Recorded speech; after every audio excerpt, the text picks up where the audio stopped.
keynote. So we have our next keynote starting right away. Everyone who can, if you stand up, have a wee stretch, have a wee shake, and we are going to be going into our final keynote session in about 2 minutes.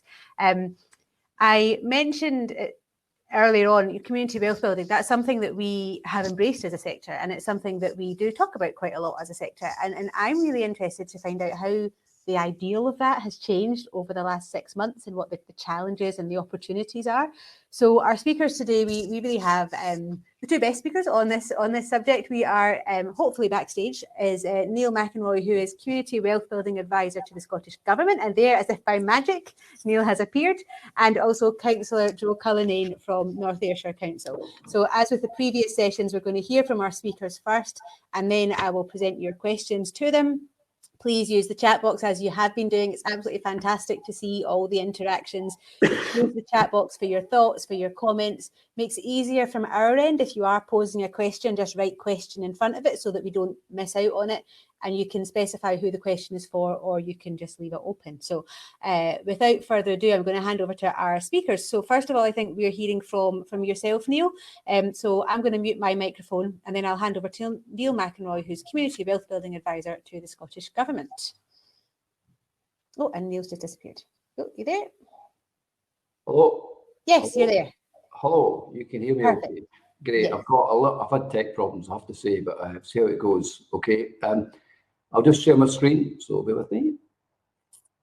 That's great. And I'll give you a 5-minute warning towards the end of your slot. Can you see that okay? Yep, perfect. It's not in slideshow view. Can you see that as slideshow view? Yes, that's us. Perfect. Perfect. Hello. Well, delighted to speak with you this afternoon.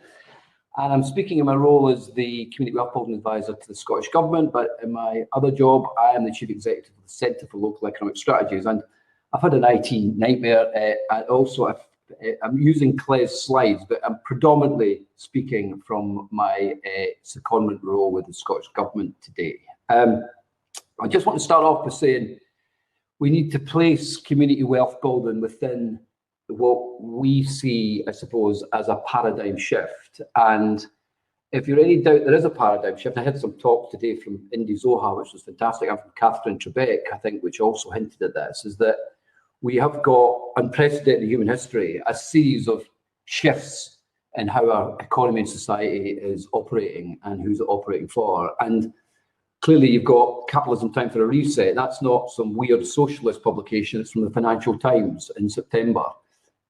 Saying that it's time for a reset to capitalism. And then we've got the ongoing climate emergency and then ongoing issues, of course, with the present crisis around COVID. So we've got this, a new paradigm. We need to think about how our economy functions and who it functions for to a greater extent. And in that, I think there's a kind of wake up and smell the coffee here in terms of what's happening and how we need to shift things. Now, what is intriguing, particularly about COVID, is that it's exposed our interconnectedness, but also our vulnerability. It's exposed, if you like, the intrinsic relationship between the economy and well-being. The very debate we have at the moment about public health issues and its relationship to the economy is writ large in all our lives. And that, COVID has done us a wee favour there, because it's now saying, look, these are joined at the hip, economy and well-being, economy and health. It's also revealed to us the importance of the everyday economy of goods and services and the resilience of that supply. And also our growth of interest in the provenance of goods and services. More than ever, we're now interested in where does this product come from? Who's been handling it? Is the person that's given me this had decent terms and conditions in terms of their employment? There's a whole range of things we're now asking of our goods and services that's come out of, in part, by COVID. There's also this resurgence of the local. We've all, in our own way, had to relate to our local places and our communities more than we've ever had because of the lockdown. And I think we're now realising that we live and work in places and in communities, and there's a whole system there that we're starting to all appreciate a lot more. And finally, COVID's revealed the indispensability of essential workers and the local state, local government and community power. Look at all that beautiful effervescence of communities helping each other through the lockdown phase and even now as we move forward. Beautiful. And the way that local government rallied together across and recovery teams and so on, doing amazing stuff. And of course, those essential workers, the health workers, but also people working in food supply and distribution and retail. So it's exposed that internets and vulnerability, and community wealth building before COVID was there to kind of answer some of those questions and address some of those things that COVID has just exposed or revealed. And one of the things we need to think about community wealth building is community wealth building. It's about wealth. And what's important about wealth is that wealth is becoming more narrowly owned than ever before. Wealth is being extracted from our communities, from our countries, like never before, to such an extent that the 8 richest men in the world, if they were to realise all their assets, would have the same wealth as 3.6, half the population of the world. Unprecedented in human history. And if we go to the UK, 5 of the richest families own more wealth than 13.2 million of us. If we go to Scotland, the wealthiest 10% own more than 200 times much as the least wealthy 10%. Also, a quarter of Scots have only 500, at least up to £500 of savings, with 9% actually having no savings whatsoever or in debt. And all that is a serious worry for us, I'm afraid, in Scotland, because that 25%, given the financial hardship that's come through COVID, lockdown, furlough, so on, has meant that any resilience they had has been eroded, and more people at higher income brackets are now slipping in to that insecurity, that precariousness. And if we have a lot more deeper local lockdowns, we could see that even getting worse. So it's about wealth. And what's interesting about community wealth building, I suppose, is we used to think about wealth as let's get the growth, let's get the wealth, and then let's redistribute it through regeneration or taxation. Well, that's not enough, because what's happening now is that wealth is being extracted before it gets to the possibilities of redistribution through shareholders that are distant, through offshore tax havens, and a whole range of other extractive measures before it gets to the actual ability to tax it. So what we need to think about is what do we do in terms of pre-distribution before the fact of the growth or the wealth? How do we actually think about wealth in terms of how it's produced and who produces it? And this question of wealth actually goes right back to what an economy is all about. The defining feature of all economies is who has the wealth, where does it go, and how do more people get their hands on it? Now, this recalibration of thinking about wealth in an economy clearly challenges some traditional local economic thinking and regeneration convention. But let's not worry. We live in unconventional times.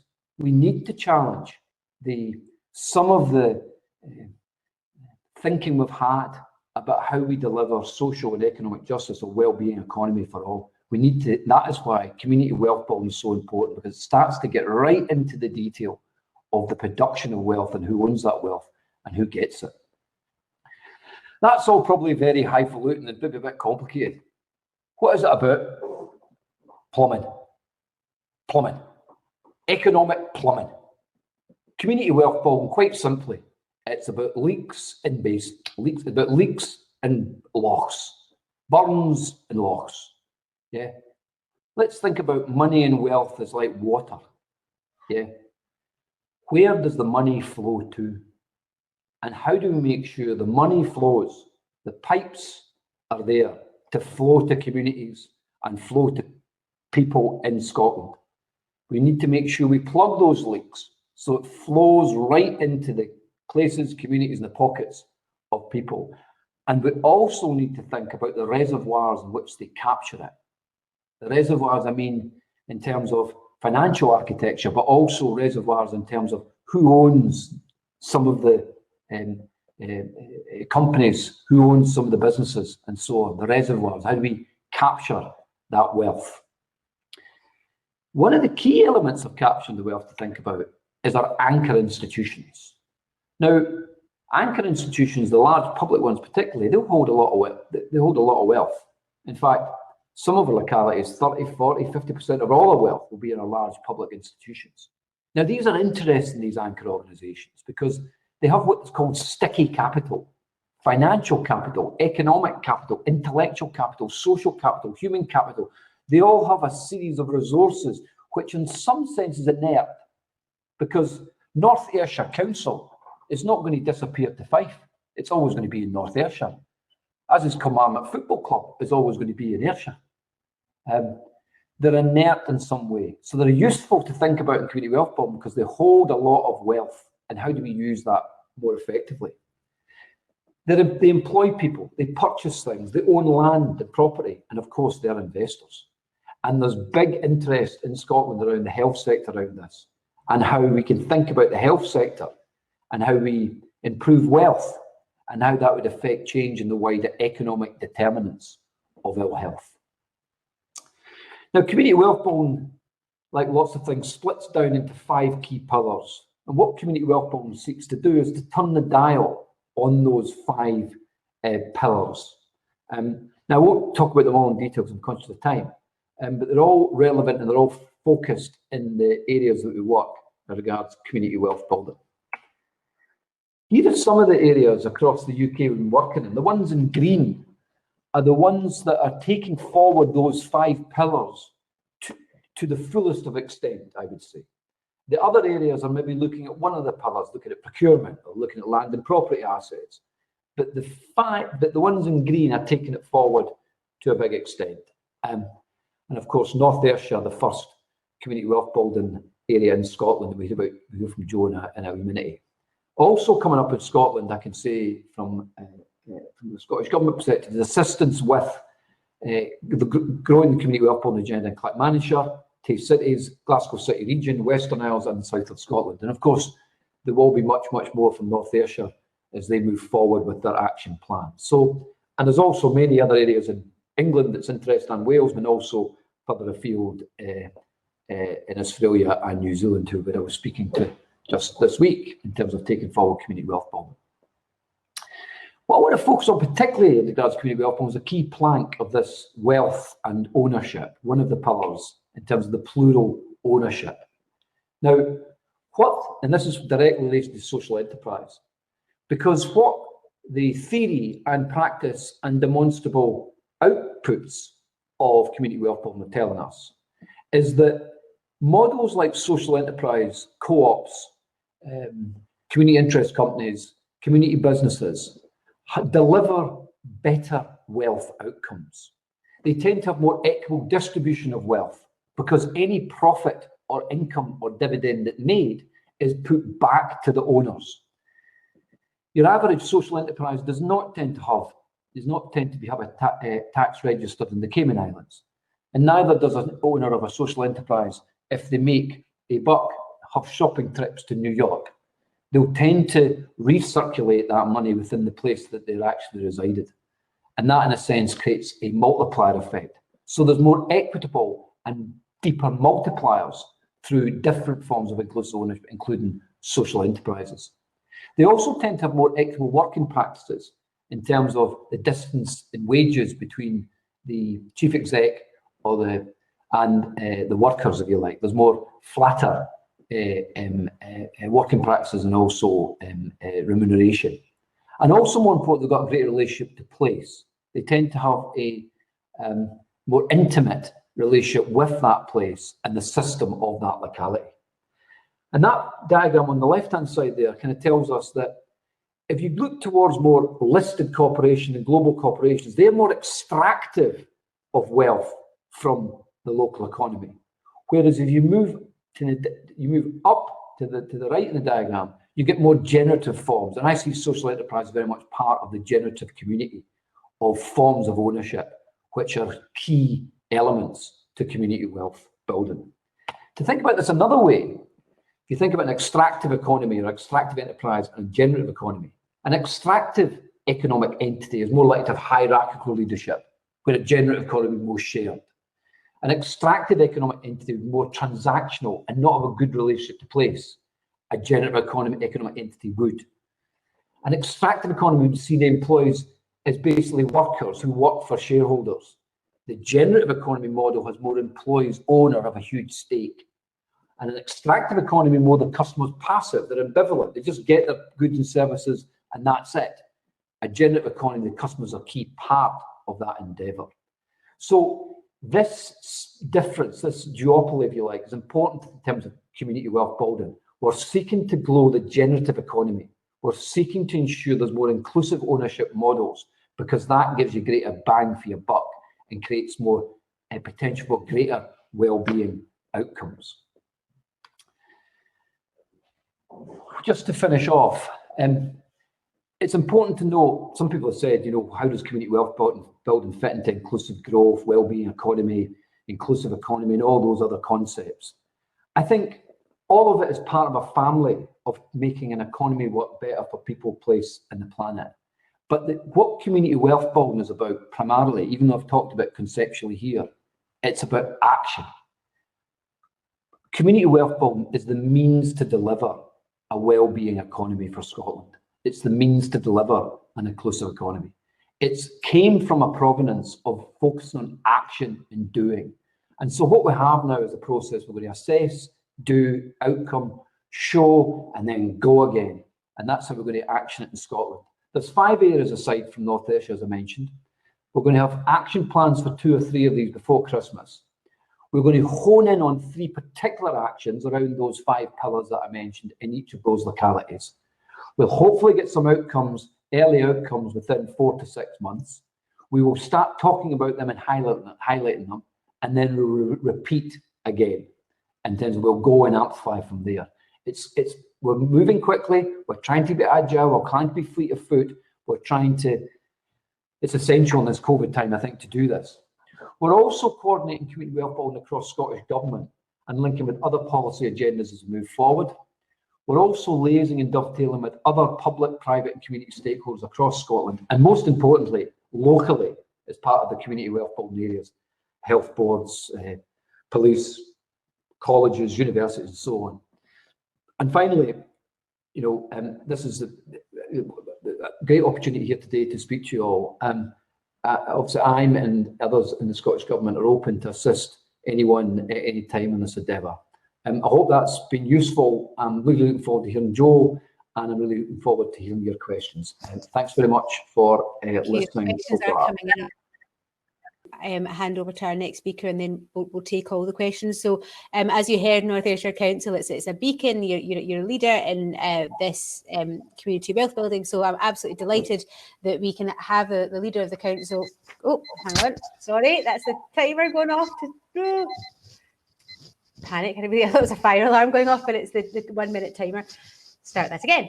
So I'm delighted because of North Ayrshire Council's approach and leading in this. I'm delighted that we've got the council leader, Joe Cullinane, coming to give us an update on how community wealth building works in practice. So Joe, I'm going to mute my microphone and hand over to you. Okay, thanks. Thank you very much, and I'm going to try and share my slide as well, so hopefully that will work. We'll move it on to slideshow. Okay. There we go. Okay. So obviously Neil has given us a bit of an introduction there to the sort of theory and that's surrounding community wealth building, which I think is very useful in terms of setting the scene. And for myself, I'm delighted that Neil is working with the Scottish Government, and we're starting to make some progress at that level as well in terms of looking at this as an approach in Scotland, which I think is really encouraging. But I want to focus on where we are in North Ayrshire and what we are doing to try and progress this agenda in our own area. We've been on this journey for around 2 years. It's a journey that we sort of started because we recognised even pre-COVID that we needed to redesign the economy, the traditional model of economic development, the constant pursuit of inward investment and growth and hoping that the benefits of that would trickle down to communities just wasn't working, and it wasn't working for areas like North Ayrshire in particular. And as you can see from the slide there, some of the results of that for an area like North Ayrshire is that 1 in 3 kids in our area are living in poverty. We have the lowest job density in Scotland, 1 job for every 2 people in our area. In fact, during this COVID crisis, the Scottish Government's own analysis has shown that North Ayrshire's economy is the least resilient economy in the whole of Scotland. And whilst we currently face a public health crisis, the scale of which we've never seen for several decades, and a massive economic recession is on its way, we know that the biggest crisis of all, as we can see for the slide there and has been touched upon already today, is on the horizon, and that is the climate emergency. So community wealth building is fundamentally important to us in North Ayrshire because we need to take back control of our local economic landscape. And the experience the last 4 decades tells me and tells others that we need to do that, because if we don't, then people such as the UK and Scottish Government won't come along and fix the problem for us, and we need to be taking the lead in delivering a new sort of system for the people of North Ayrshire. So this slide focuses on what community wealth building means to us in North Ayrshire. As you can see there, we have our mission and the strategy that we launched in May to support the achievement of the Council's plan for a North Ayrshire that is fair for all. And we're looking to enhance local wealth and the creation of fair jobs, maximising the potential of our places through working in partnership with our communities and businesses. And we want to do that by using the economic levers that are available to us and available to other anchor institutions, as Neil spoke about in his presentation, such as the NHS, the police and fire services, Ayrshire College, etc. And in fact, if you look across the public sector in Ayrshire as a region, there's about £1 billion a year gets spent in procuring goods and services. So there is a huge wealth and pool of wealth that can be reinvested to build a new economy. We want to focus on enhancing inclusion and well-being through that new economic model, and I'm pleased to say that in the last few weeks, North Ayrshire Council did join, become members of Economy Alliance, which I think is the first local authority in Scotland to do so. And I think that, again, that's an indication of our commitment to do something differently on the economy. And I think it also means for us more local fair employment and a more diverse business base. So Neil keeps talking about the generative economy, and for us that generative economy must show itself through the creation of social enterprises, cooperatives, etc. And we just want to ensure that the wealth that is created locally is owned and shared to the benefit of our people and the communities that we are here to serve.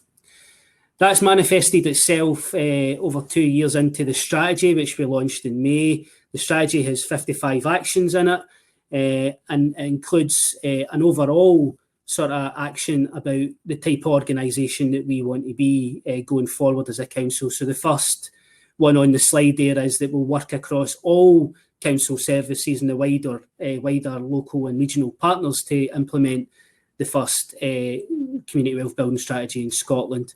We then go into the 5 pillars as outlined by Neil. So procurement, looking to spend more actively in the local economy, the regional economy, growing diverse and resilient local business base, and to support our net zero ambitions.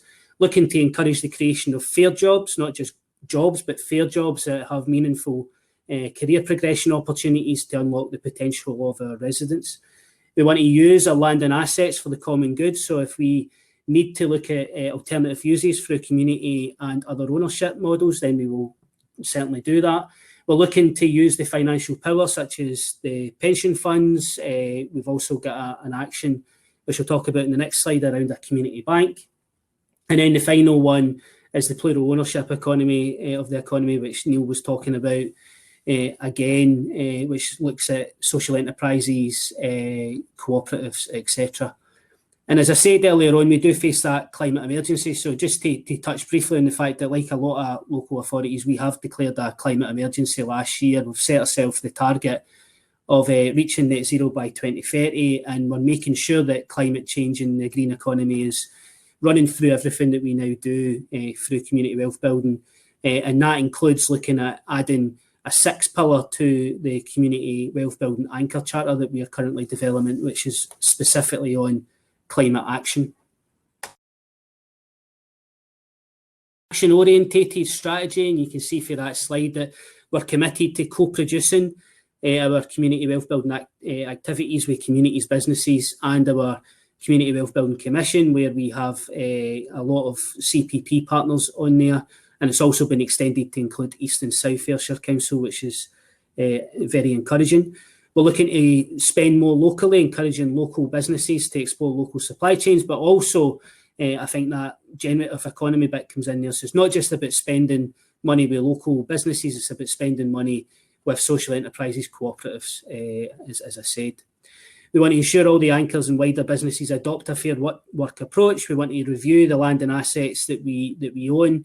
We want to continue to support asset transfers and support community capacity to build community ownership of land and assets.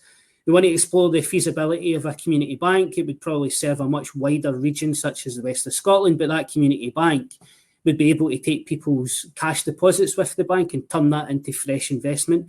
Be a mutual bank, so it would be owned by its customers. And it would be something I think that would be quite transformational for an area like the west of Scotland, which is seeing issues such as depopulation. We also want to, as I said, support and promote social enterprises, community enterprises, cooperatives, and other inclusive business models. So we're starting now to see some of this community wealth building work in practice. We have made changes to procurement processes to boost local supply chains. We're including revised guidance for using quick quotes, so the goods and services and works that we can issue without going through the normal tendering process because it's below the thresholds. We are looking at how we include social enterprises in that procurement work. So, for example, one success story so far has been the collaborative working that we've seen between the Council, Food for Life Scotland and Woodside Arran. It's a local social enterprise, and we've worked on a pilot project to bring locally grown, sustainably produced vegetables to school meals in the Isle of Arran, which has been really successful so far. I think we're also making some real progress in our £2.6 million Community Investment Fund. Community Investment Fund I created in 2017, and a delegated responsibility for the projects it supports to our 6 locality partnerships in North Ayrshire, enabling them to have some resource to address some of their local identified priorities. The Community Investment Fund actually did come before Community Wealth Building, but I think remarkably there's a lot of synergy between what we've been trying to do with the Community Investment Fund and our Community Wealth Building ambitions, particularly on plural ownership and land and assets.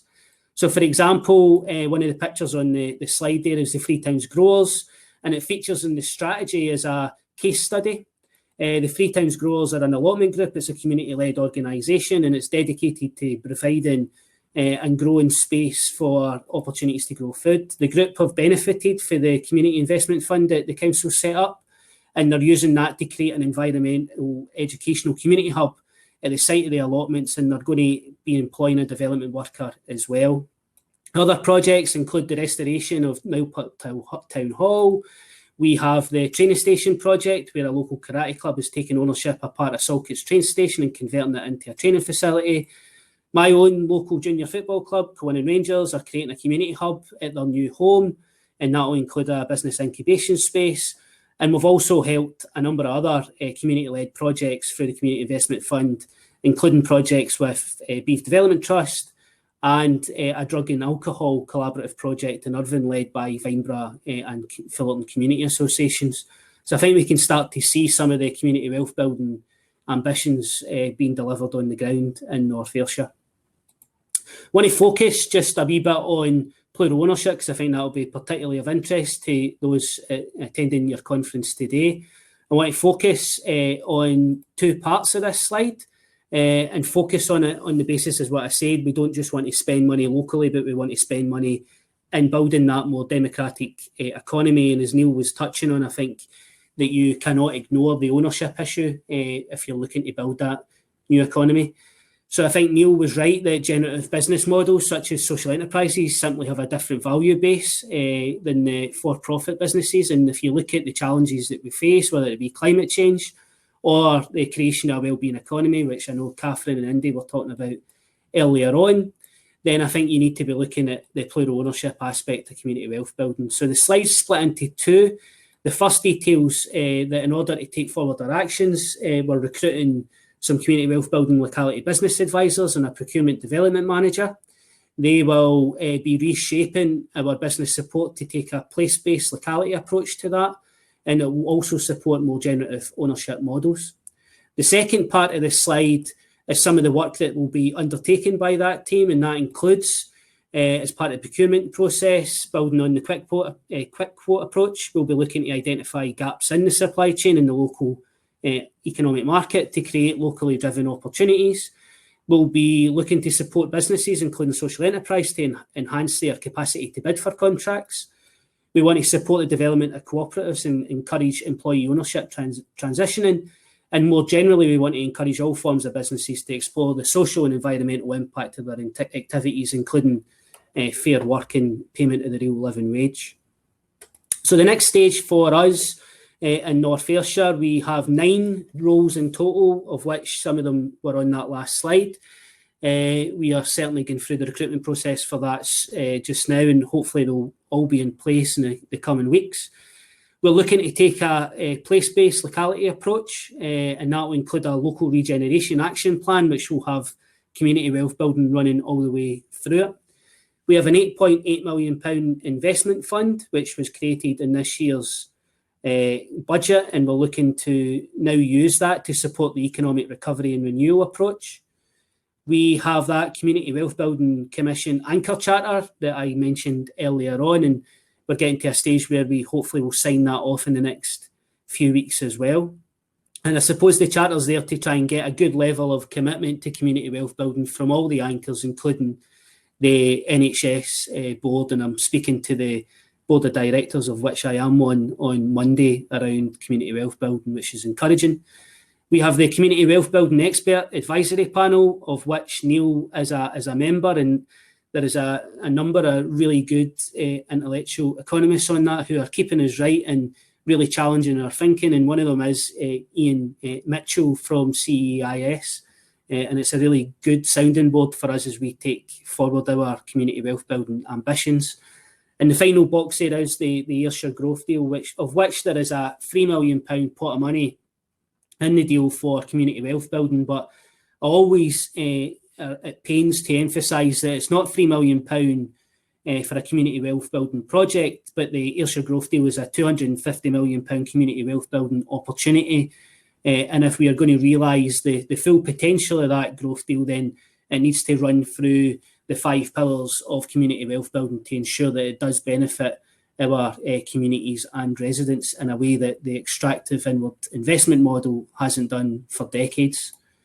And just finally on this slide, I want to mention that in Tuesday coming, my Cabinet are going to consider the economic recovery and renewal approach. We're going to have twin priorities within that approach of tackling climate change and our net zero ambitions, and clearly building an inclusive economy and a recovery from COVID, which has community wealth building at its heart. And we will be utilising some of the resources in the £8.8 million investment fund to do that, as well as our house building programme, the capital budget in general, and other resources that we can find within the budget. So hopefully that gives you a snapshot of where we have got to over the last year on community wealth building. Once we get the posts in place, I am sure that we will make continued improvement and progress over the next few months, which will be really exciting for us, hopefully, in North Ayrshire, and we can start to finally rebuild the local and regional So economy. we have quite a few questions coming in. I'm going to take advantage of my privilege and of being the one asking the questions, and ask you both how COVID-19 has changed, challenged, or expedited the work that you were doing. Has it, that would be great. Either or both of you, if you could chip in. I would say that in my host organisation, Clays, we've done a lot of work on the crisis and what that means for our economy and society. And we've seen community wealth building, which was growing anyway before COVID. We straight away thought this was a mobilisation moment for community wealth building.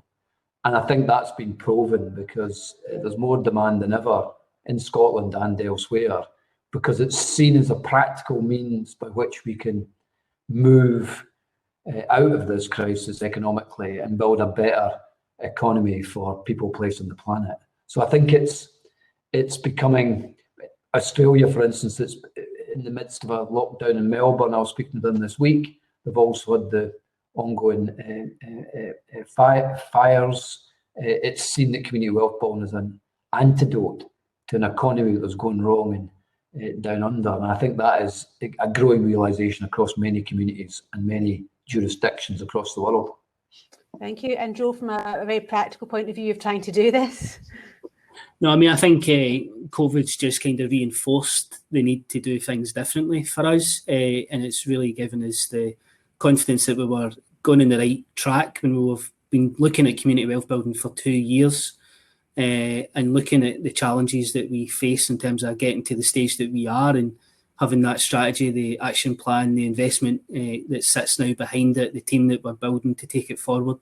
That doesn't happen overnight, but we've ended up in a situation where we're in a global pandemic, but we've spent 2 years building to get to this stage. And I think it's more important than ever that we start to really make progress on this. We are going to face an economic recession. We know that as the furlough scheme ends, there's going to be a tsunami of redundancies. And we need to be ready to make sure that, unlike in 2008, we don't just kickstart the extractive economy again, but actually we redesign it and do something different and not just build back better, but actually build back new. Because if we just build back better, then we'll be just reinstating some of the old extractive problems that we had pre-COVID. And I think that's really important, because there's a lot of people at the start of lockdown who were saying, oh, we can't go back to normal. And then actually it's easier just to go back to normal because you know normal, and having to reinvent it is different and difficult. So we've had a question in from Neil, I think it was, and he says that given over 98% of businesses in Scotland are small businesses, less than 50 people, what role do they play in community wealth building and sustainable communities? And are there opportunities for communities to take on local businesses who don't have a succession plan in place? So there's two questions there, but we're focusing on the small businesses and the role they can play and the benefit they can have. So I don't know if you both want to answer that, or one or the other. One of the key elements that I've always been keen around community wealth building in Scotland is I think there's many ingredients that make it right for community wealth building, and one being it's a pre-existing architecture of many small businesses. It's a land of small businesses, and I think that's a great fill-up, and I think we should accelerate and grow the small business community and deepen not just its role in our economy. I think it is key to think about how communities and aligned to local public sector can start to take more of a stake in those businesses, particularly ones that are distressed, because the danger we have is that, and they're already circling, that vulture capitalists, vulture equity is skirting around looking for distressed businesses to buy up. And I think that would end up in more oligopolies and monopolies in different sectors potentially, given the gravity of the economic recession we're moving into. So that it's imperative that communities, worker owner options and employee owner options and so on, and transfer funds around to help that. It's essential, because we could see the hollowing out of our sectors, or the growth of extractive economic activity in huge sectors within the Scottish economy. So it's a very, very important thing that we seek to bolster and grow as a feature of our economy. Loads of time left. Joe, are you happy to move on to another question, or did you want to input something into that one? So a question about if there, and obviously there are pilots going on and there's other local authorities, what would your single piece of learning that you would give to another local authority who's thinking about doing this? Because I imagine you had to have a lot of stakeholders, a lot of conversations. What would you say to give them a little bit of a head start? I think the first would be committed, and I think Neil will recognise this. If people aren't committed to it, then we will just dilute what community wealth building is. I don't want to see it being watered down and just become another buzzword. It needs to be an intentional approach to change the economy and look at who owns the economy. And I think if we just use it to look at community empowerment, then we will fail in that endeavour. So I think that's the first point. The second point is, and again, I've said this to Neil before, that actually, in terms of any other area in Scotland that's looking to take this forward, then there does need to be political leadership in terms of taking it forward. It needs to be driven by the politicians. It can't just be driven by economic development officers. The sort of council leadership need to be on top of this and see it as their priority and an intentional strategy to improve the local area and economy. And I think the other one would be what Neil's always warned us for day one: don't try and do everything overnight. Take your time. Have a clear sort of focus on the things that are going to achieve the greatest impact over the shortest period of time. Because if you start to scatter yourself across 55 actions like we've got in our strategy, then we won't make the progress that we need to over the next coming months. To someone like me, and probably to most of our audience, this just makes perfect sense. You're just like, why would you not? So resistance that you do get, and what form that takes, and is that changing, or is there no resistance? Is it just that people don't know how to do it? Zara, No, oh, sorry, Joe. No, on you go, Neil. Zara, I've been kind of in this game for 25 years in terms of alternative economics, if you like. And for me, it's always been common sense. It's just that there's a kind of nonsense around what was the old way of thinking about the economy. But there is still resistance. It's starting to weaken because, of course, COVID and climate emergency and people seeing the economy not working for many people happening. It's starting to dissipate and people are seeing this as common sense. But one of the big things we've got, I think power and wealth is the biggest obstacle. I think there's a lot of vested interests in the old economy. There's a lot of people who make a lot of money out of the old economy. And so that is one of the biggest barriers. And also, I think there's a barrier in the practice of economic development. I mean, many of my colleagues, Scottish Government, are fantastic, and there's many great economic development people across Scotland. But there still remains a little bit of a old-fashioned practice that kind of says, we appeal to global capital, it will land, everything will be great, and it'll be a land of milk and honey. Now, that practice and that mind of thinking just doesn't work. We need to look much more from within. The ingenuity, the imagination, the beautifulness of the Scottish people, let that shine through in our economy. That's what we invest in. To invest in the unborn child is as equal importance, if not more important, than investing in, say, a piece of hard infrastructure. We should be investing in our communities much more, and that's what Community Wealthbuilding Science is doing. Perfect. And Joe, what kind of resistance do you have, or did you have, when you were trying to sell this idea? I don't think I get too much resistance locally, to be honest. I think there's aspects of community wealth building that probably fit in with everybody's political agendas. I mean, I see it as the big intentional strategy to change the whole economy, and that comes from my own politics. But if you can even look at procurement and the idea of spending local, with local supply chains, etc., there's something in that for probably everybody of any political persuasion. So I think that's important as well. I think one of the big problems that we have and barriers to it is just the kind of misconception of what's involved. So I think when you look back to the Preston model, when obviously Preston were the kind of leading light in the UK for community wealth building, brought it over for Cleveland in America. A lot of the Guardian articles that sort of spiked the interest just purely focused on procurement. So they spoke about how they spend locally. And I think people get the wrong end of the stick that actually it's about outsourcing public spending. And it's certainly not. You can see when you look at the intentional strategy that we've got in North Ayrshire, it's a bit much more than that. And that also, I think, leads into this misconception, which I think Neil and other think tanks have been sort of challenging for a long, long time, that actually community wealth building is about protectionism. It's not. It's actually about challenging who owns the economy and who the economy works for. So it's not in any way about North Ayrshire challenging Inverclyde and saying, well, actually we want to beat yous because if we've got a better economy than Inverclyde, then we're winning. It's not about that at all. It's about challenging those big multinationals and seeing the wealth that's created across Scotland shared across Scotland for the benefit of the country, the communities and the people that stay here. So I have hardly any time, but I really want to ask this question because we've got two people asking about procurement, and you mentioned procurement. Well, in North Ayrshire, are you able to review procurement to the level that you would? Because quite often we hear procurers saying that their hands are tied and that they can't do what they want to, or, you know, we've got to wait 3 years till this next thing falls into play.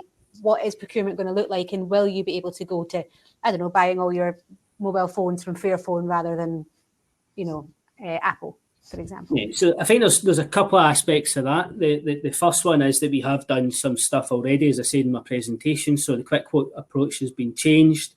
We're looking at longer term wave planning in terms of what contracts are coming up. We're looking to build the capacity of local businesses, including social enterprise, to bid for these contracts as well.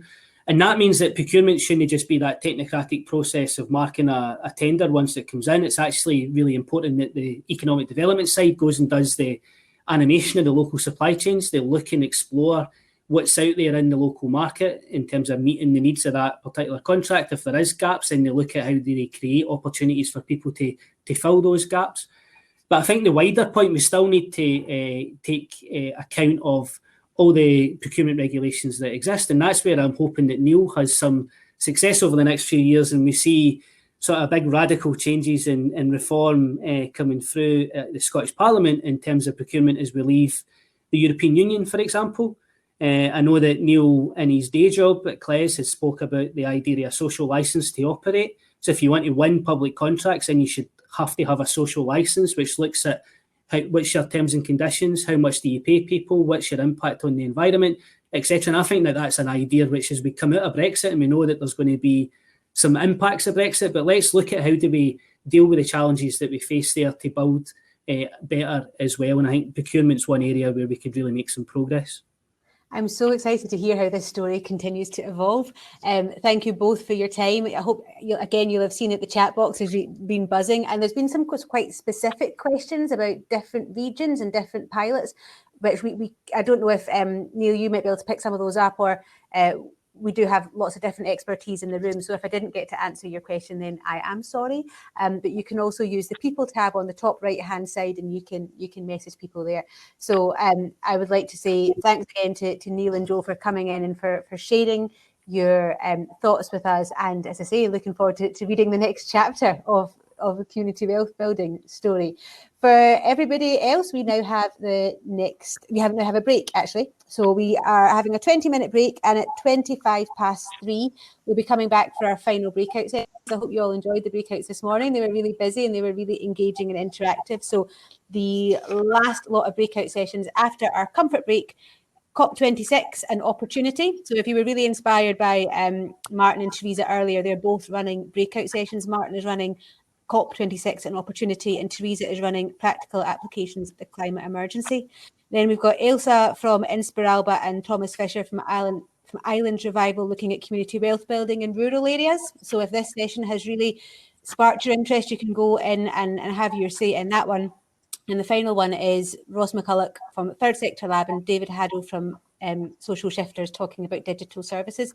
So the breakout sessions aren't quite yet, so you can stretch your legs. Please go into the exhibition area. We've got, talk about procurement, Just Enterprise are in there waiting to tell you how they can help you write your winning bids. So go into the exhibition. South of Scotland Enterprise are in there as well. Use the networking, have wee chats with people, and we shall see you. Make your own cup of tea, grab a biscuit if you've got one in the house, and we'll see you back here at 3:25. Okay, and thanks again to Joe and Neil. Thanks.